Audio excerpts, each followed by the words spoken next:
Hello friends, welcome to my YouTube channel GS point with हमर। और आज है 14 अगस्त 2021। तो 14 अगस्त 2021 से संबंधित महत्वपूर्ण क्वेश्चन को हम कवर करेंगे, जिसमें आज का पहला क्वेश्चन है, हाल ही में राष्ट्रपति रामनाथ कोविंद द्वारा मुख्य चुनाव आयुक्त के रूप में किसे नियुक्त किया गया है? Option A Sushil Chandra, option B Sunil Arora, option C Rakesh Verma, option D Ramesh Sharma. इसमें आपका राइट आंसर होगा option number A Sushil Chandra. Sushil Chandra अभी नए मुख्य चुनाव आयुक्त के रूप में अभी राष्ट्रपति रामनाथ कोविंद ने नियुक्त किया है। तो मुख्य चुनाव आयुक्त जो भारत निर्वाचन आयोग होता है, इसमें मुख्य चुनाव आयुक्त के रूप में नियुक्त हुए हैं। तो हम भारत निर्वाचन आयोग के बारे में कुछ महत्वपूर्ण फैक्ट्स के बारे में देखेंगे। भारत निर्वाचन आयोग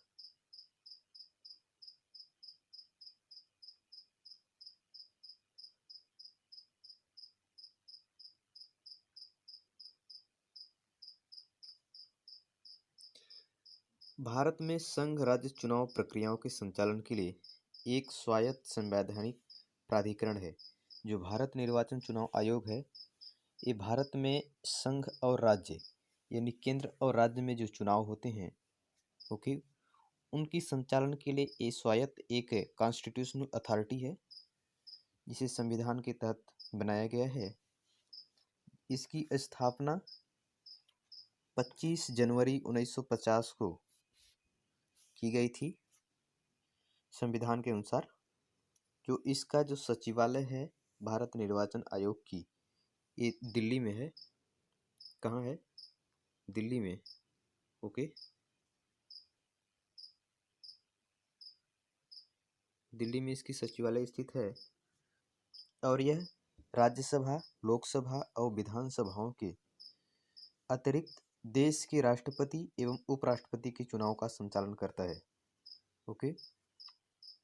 और जो इसमें मुख्य चुनाव आयुक्त हैं, इनकी जो कार्यकाल है वो 6 वर्ष या 65 वर्ष, ओके। इसमें से जो पहले आएगा वही उनकी कार्यकाल होगी। यानी कि यदि उनकी एज होगी पूरे, मतलब जो 65 वर्ष यदि वो पूरे हो जाएंगे 6 वर्ष से पहले भी, वो उनको मतलब पद से हटना पड़ेगा। और यदि 65 वर्ष नहीं पूरे होते तो उनको 6 वर्ष पूरा करना होगा, ओके। फिर अगला क्वेश्चन है आपका, हाल ही में वर्ष 2021 के लिए forum of election management bodies of south Asia की 11वीं वार्षिक बैठक का उद्घाटन किसने किया? ऑप्शन ए भारत निर्वाचन आयोग, option B Narendra Modi, option C NITI Aayog, और आपका ऑप्शन डी इनमें से कोई नहीं। तो इसमें से आपका राइट आंसर क्या होगा? ऑप्शन नंबर ए भारत निर्वाचन आयोग। तो भारत निर्वाचन आयोग ने वर्ष 2021 के लिए forum of election management bodies of south Asia की 11वीं जो वार्षिक बैठक हुआ था भूटान में, उसकी उन्होंने बैठक का उद्घाटन किया है।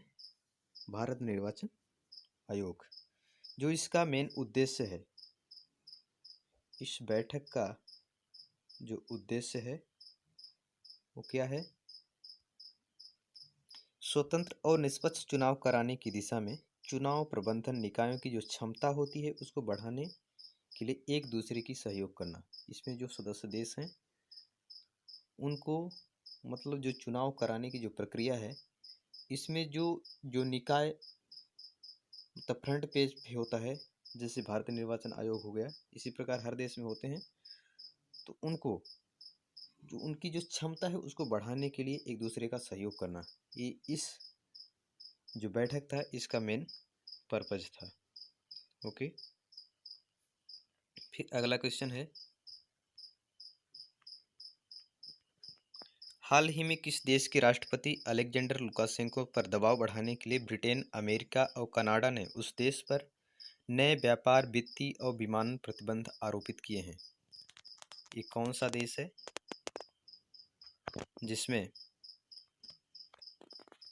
हाल ही में राष्ट्रपति अलेक्जेंडर लुकाशेंको पर दबाव बढ़ाने के लिए ब्रिटेन है, एक अमेरिका है और कनाडा ने उस देश पर नए व्यापार और वित्तीय विमानन प्रतिबंध आरोपित कर दिए हैं? वो कौन सा देश है? Option number A Belarus, option B रूस, ऑप्शन सी चीन, option D Pakistan.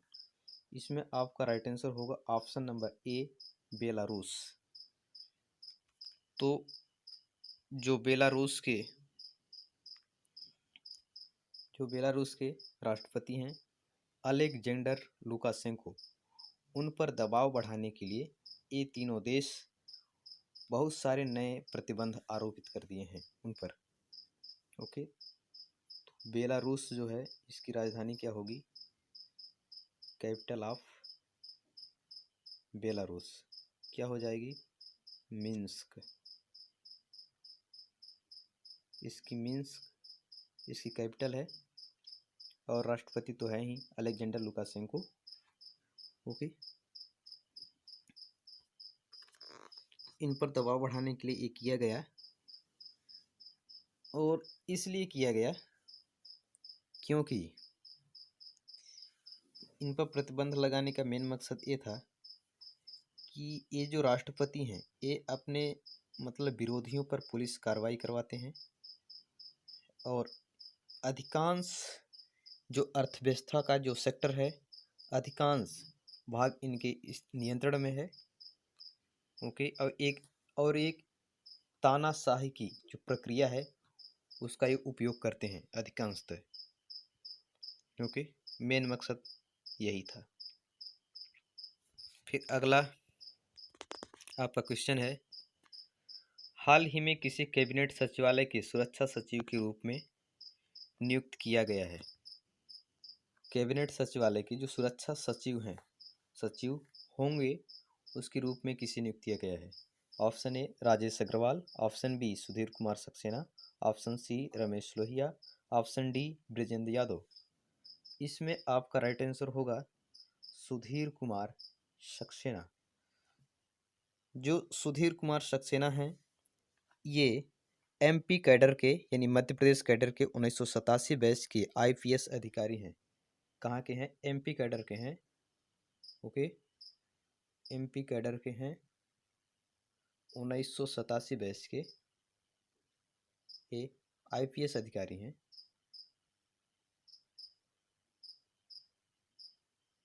IPS. Okay, और ये वर्तमान में क्या है? सीआईएसएफ के महानिदेशक हैं।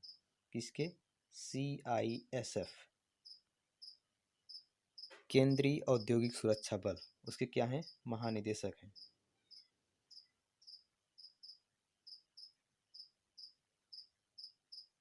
उसके महानिदेशक हैं जिसे कैबिनेट सचिवालय के सुरक्षा सचिव के रूप में नियुक्त किया गया है।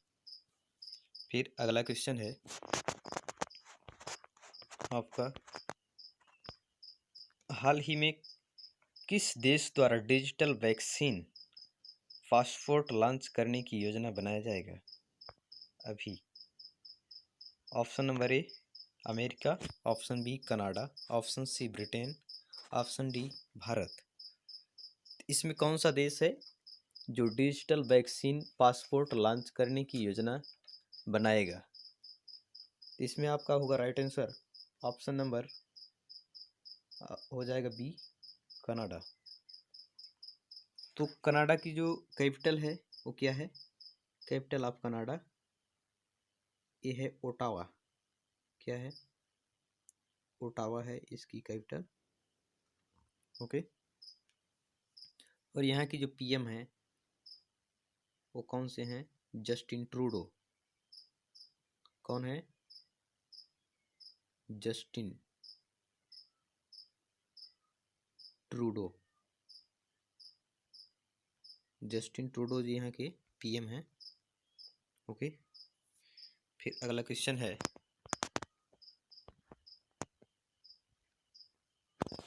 हाल ही में शंघाई सहयोग संगठन के सदस्य देशों के कृषि मंत्रियों की छठी बैठक को किसने संबोधित किया? जो अभी हाल ही में शंघाई सहयोग संगठन के सदस्य जो देश हैं, उनकी जो कृषि मंत्री की छठवीं जो बैठक हुआ था, उसको किसने संबोधित किया? Option A Narendra Modi, option B Amit Shah, option C Narendra Singh Tomar, option D Rajnath Singh. तो इसमें आपका राइट आंसर होगा option number C Narendra Singh Tomar, जो हमारे अभी केंद्रीय कृषि मंत्री हैं। ये क्या हैं? केंद्रीय कृषि मंत्री हैं अभी। इन्होंने ही इस बैठक को संबोधित किया। ओके, इन्होंने इस बैठक को अभी संबोधित किया है। फिर अगला क्वेश्चन है, वर्ष 2022 तक कौन सी राज्य अवले केंद्र शासित प्रदेश द्वारा क्लाउड आधारित स्वास्थ्य सूचना प्रबंधन प्रणाली शुरू करेगी? ऑप्शन ए दिल्ली, अगला ऑप्शन है उत्तर प्रदेश, सी ऑप्शन है पश्चिम बंगाल, डी ऑप्शन है केरल। तो इसमें आपका राइट आंसर क्या हो जाएगा? ऑप्शन नंबर ए आपका हो जाएगा दिल्ली। जो दिल्ली गवर्नमेंट है, ये वर्ष 2022 तक क्लाउड आधारित स्वास्थ्य सूचना प्रबंधन प्रणाली शुरू करेगी। ओके, तो दिल्ली के अभी सीएम कौन है? आप सभी को पता होगा, अरविंद केजरीवाल। अरविंद केजरीवाल जी हैं।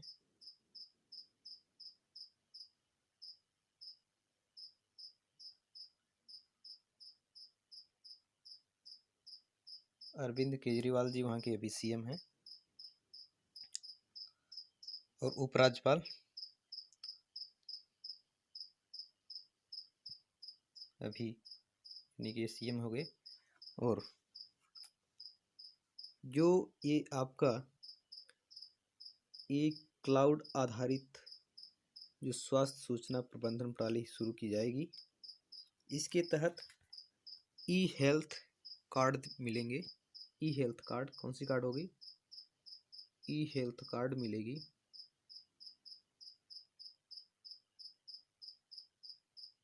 ई हेल्थ कार्ड, ओके, आपको ई हेल्थ कार्ड मिल जाएगी, ठीक ना। और इसके तहत आप सरकारी अस्पतालों में डॉक्टरों के साथ ऑनलाइन अपॉइंटमेंट भी बुक कर सकेंगे। ई हेल्थ कार्ड के तहत जो आप लोग ऑनलाइन जो सरकारी जो गवर्नमेंट डॉक्टर हैं, उनसे अपॉइंटमेंट ले सकेंगे। फिर अगला क्वेश्चन है, राष्ट्रीय स्वास्थ्य प्राधिकरण ने कोविड-19 संकट और उभरती स्वास्थ्य संबंधी जरूरतों को पूरा करने के लिए किसके साथ समझौता किया है? जो हमारी राष्ट्रीय स्वास्थ्य प्राधिकरण है, उन्होंने कोविड-19 की जो संकट है, उससे उभरती जो स्वास्थ्य संबंधी जो परेशानियां हैं, उन परेशानी को पूरा करने के लिए जो ज़रूरतें हैं, उसको पूरा करने के लिए किसके साथ अभी समझौता किया है? Option A IIT Kharagpur, option B IIT Delhi, option C IIT Tirupati, option D IIT Jammu. इसमें आपका राइट आंसर होगा आईआईटी दिल्ली। ओके, तो अभी आईआईटी दिल्ली के साथ हमारी जो राष्ट्रीय स्वास्थ्य प्राधिकरण है, इन्होंने समझौता किया है आईआईटी दिल्ली के साथ। ओके, फिर अगला क्वेश्चन है आपका क्वेश्चन नंबर 9, हाल ही में किस राज्य पुलिस ने ईएफआईआर पंजीकरण सेवा शुरू की है? तो ईएफआईआर पंजीकरण जो सेवा शुरू की गई है, उसमें option A Madhya Pradesh, option A Madhya Pradesh, option B Delhi, option C Uttar Pradesh, option D Paschim Bangal. इसमें आपका राइट आंसर होगा ऑप्शन ए मध्य प्रदेश।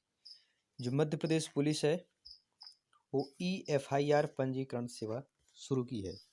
इसके तहत मध्य प्रदेश पुलिस ने EFIR जो पुलिस सेवा भी शुरू की है।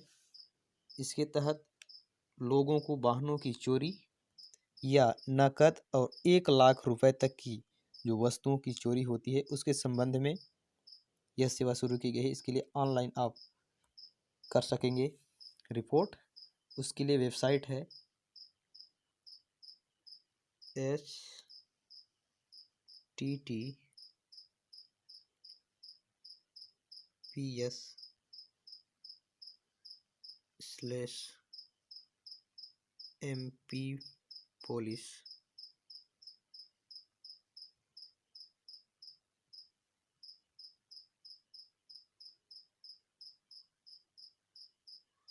फिर से लिख दे रहे हैं https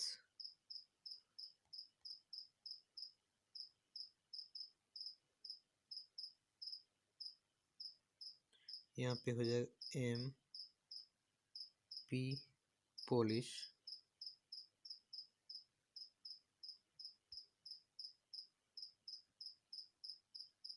ओके। ये वेबसाइट है, इसके थ्रू आप ऑनलाइन शिकायत कर सकेंगे। यह एक मोबाइल ऐप है जिसका नाम है MPECOP।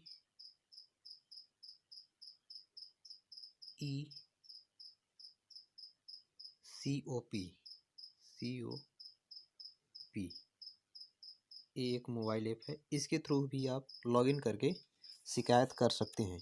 ओके। फिर अगला क्वेश्चन है क्वेश्चन नंबर 10। हाल ही में किस राज्य का काला चावल यूरोप को निर्यात किया जाएगा? अभी हाल ही में किस राज्य का काला चावल यूरोप को निर्यात किया जाएगा? Option A Sikkim, option B Paschim Bengal, option C Manipur, option D Chhattisgarh. इसमें आपका राइट आंसर होगा ऑप्शन नंबर सी मणिपुर। जो मणिपुर की जो चावल है काला चावल, उसे यूरोप के लिए निर्यात किया जाएगा। इसे GI टैग भी प्राप्त है। जो काला चावल है इसे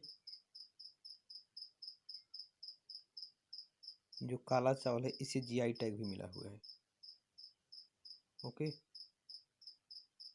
इसे GI टैग भी प्राप्त है और इसे स्थानीय रूप से चक हाव के रूप में भी प्रसिद्ध है। क्या कहते हैं स्थानीय रूप में इसे? चक हाव।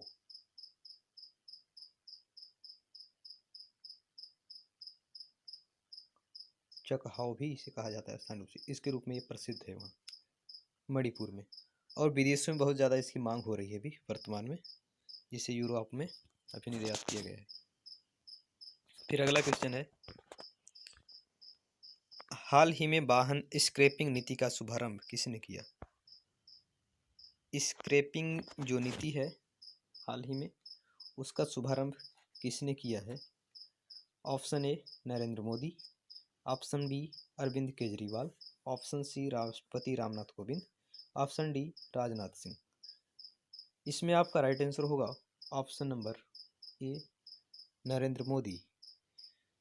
तो नरेंद्र मोदी जी जो हमारे जो प्रधानमंत्री हैं, उन्होंने वाहन स्क्रैपिंग नीति का शुभारंभ किया है। जो वाहन स्क्रैपिंग जो नीति है, इसका मेन उद्देश्य है पर्यावरण के लिए अनुकूल तरीके से अनुपयुक्त जो प्रदूषणकारी जो वाहन हैं उनको चरणबद्ध तरीके से समाप्त करना। ओके, जो यानी हमारे पर्यावरण के लिए हानिकारक हैं, जो बहुत ज़्यादा प्रदूषण फैलाते हैं, उनको धीरे धीरे यानी एक प्रक्रिया के तहत उनको चरणबद्ध तरीके से समाप्त करना। ओके, ये इसका मेन मकसद है।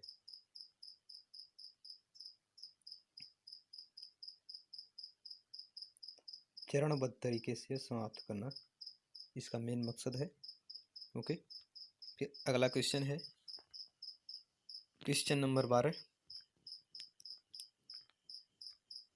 हाल ही में इंटरनेशनल लेफ्ट हैंडेड डे कब मनाया गया? जो लेफ्ट हैंडेड डे है कब मनाया गया? ऑप्शन ए 12 अगस्त, ऑप्शन बी 13 अगस्त, ऑप्शन सी 11 अगस्त, ऑप्शन डी 10 अगस्त। इसमें आपका राइट आंसर जो होगा ऑप्शन नंबर सी, सी नहीं, ऑप्शन नंबर बी 10 अगस्त। 10 अगस्त को अभी लेफ्ट हैंडेड डे मनाया गया। ये 13 अगस्त, सॉरी, 10 ऑप्शन में 13 अगस्त है। ओके, तो इसका जो मेन मकसद है, बाएं हाथ के जो व्यक्ति हैं उनकी जो विशिष्टता और अंतर को मनाने के लिए अभी 13 अगस्त को जो मनाया गया, ये प्रतिवर्ष इंटरनेशनल लेफ्ट डे हैंडेड के रूप में मनाया जाता है 13 अगस्त को, प्रतिवर्ष। ओके, प्रतिवर्ष मनाया जाता है इसी डे को, 13 अगस्त के दिन को प्रतिवर्ष। जो हमारे जो बाएं हाथ के जो व्यक्ति हैं, जो जिनकी जो कला बाएं हाथ में है, उसको मनाने के लिए। ओके, और आज का ये लास्ट क्वेश्चन है। थैंक यू सो मच, आज के लिए इतना ही।